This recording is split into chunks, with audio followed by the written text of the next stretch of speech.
the BBC Stargazing Live returns, where events up and down the country encourages you to look up to the skies. Now, Bradford Big Screen has teamed up with local partners to put on activities for the whole family. Now, you can step up on the space bus, you can dress up as an astronaut, or you can even build and launch your own rocket. To find out more, let's step inside. Today we've got a live event in association with the BBC, Stargazing Live, as a precursor to the television live series that goes out next week. So it's a part of our ongoing partnership with the BBC and the big screens here in Centenary Square in Bradford. There's some great hands-on activities for people to get involved in, as well as live transmissions from the Forks telescope in Hawaii appear on the big screen. Young people have been involved in the space bus, tasting space food and dressing up in some of the space outfits that they've got there, space suits. And they've also been making rockets and firing them from a special launch pad. And then they've been coming into the gallery here to experiment a little bit more, have a little go on the Bradford Robotic Telescope, which is the most advanced robotic telescope in the world, and it's actually run from Bradford University, but it's on the island of Tenerife. Well, today is Stargazing Live, and we at Bradford here are publicising the events that will take place on BBC Two next week in the evenings, 8 and 8:30, and we're also wanting to show people how wonderful the stars are, how good it is to look at them, they're very beautiful to look at, but also how it's a door and a gateway into science and having a career in science and understanding science. Not that you'll learn you might learn a bit of astronomy, but you'll understand about science, and it opens up all the sciences to you. And so we want to excite people with the possibility of doing science, but first of all to show them how beautiful the stars are. We do have our own telescope in the Canary Islands in Tenerife. It's a world-leading telescope. Nobody else has a robotic telescope which is open, which is an autonomous robot operating on the web. There's lots of other people who have telescopes in which you can drive the telescope. Well, you need a lot of information to drive a telescope, and also you can only be used by one person at once, so a few hundred people a year. Ours can be used by 500,000 people. Space Connections is about, as it says on the can, connecting young people to career opportunities in space and in science, and really it's kind of harnessing space, the power of space, to attract young people into the science subjects. And today, this is part of the BBC Stargazing Live, which is just raising the profile of astronomy. A lot of young people have never seen a really dark night sky because there's so much light pollution. You're lucky if you can see the moon, you're lucky if you can see Jupiter, and that's it some nights. And they're totally unaware that up there there's all of that stuff. And so this is about raising the profile of astronomy. Right, we're outside the space bus. Let's pop on and speak to Babar and find out a little bit more.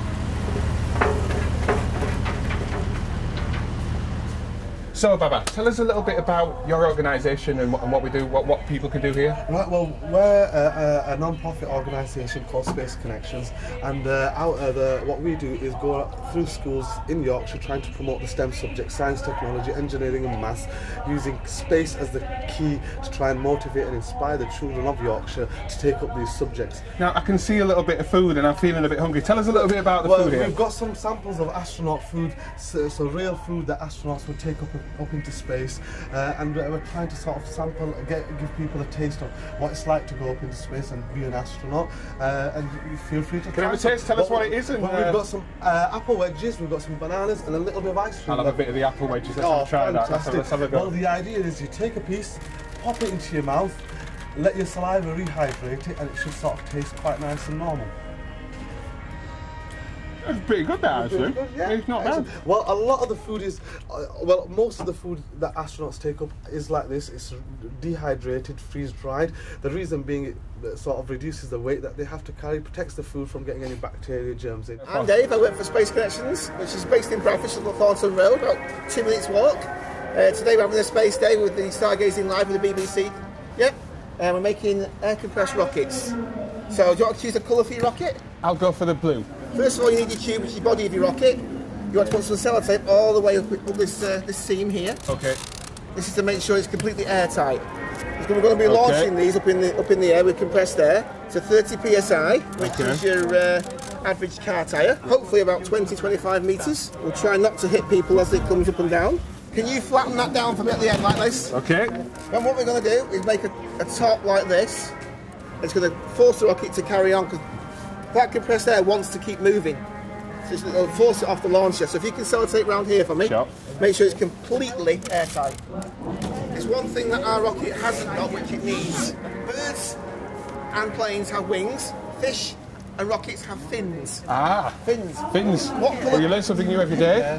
And while you're actually sticking this on, have a think of what you could name your rocket. When you see the rockets, they all call like Apollo. That was the name. Thunderbirds 1 maybe. Oh, Thunderbird 79, because that's the year I was Bit Buzz born. Lightyear. There we go. Right, so now you want to put your name on your rocket, Okay, just in case it does reach the moon. right. I mean, no, the astronauts can bring you back then. You know Right. who it is. Okay. You put your name on any way you want, and then decorate your rocket. Perhaps some go faster stripes, Yeah. some rocket engines. Okay, so with the help of Dave, I've successfully built my own rocket named Thunderbird 79. Now the test is to see if it'll work. So come on, let's have a go. If I hold it like this, All the children are building rockets over there, just made out of card, a bit of sellotape. Just done my own. Yeah, beautiful Thunderbird 79. Yes, that's Nice, right. Good name. And we pop it on the end of here, and Okay. it's a compressed air launcher. So if you pump it up, Sure. you pump it up to about 30 psi, which is about the same amount of pressure as there is in a car tyre. Is that enough? So Okay. we're going to do 3, 2, 1, shout it as loud as you can, and then press the red button, okay? Okay, 3, 2, 1.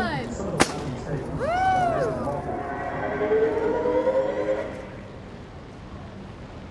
We really have no idea what shape the universe is because we can't see an edge to it, so it's a big mystery.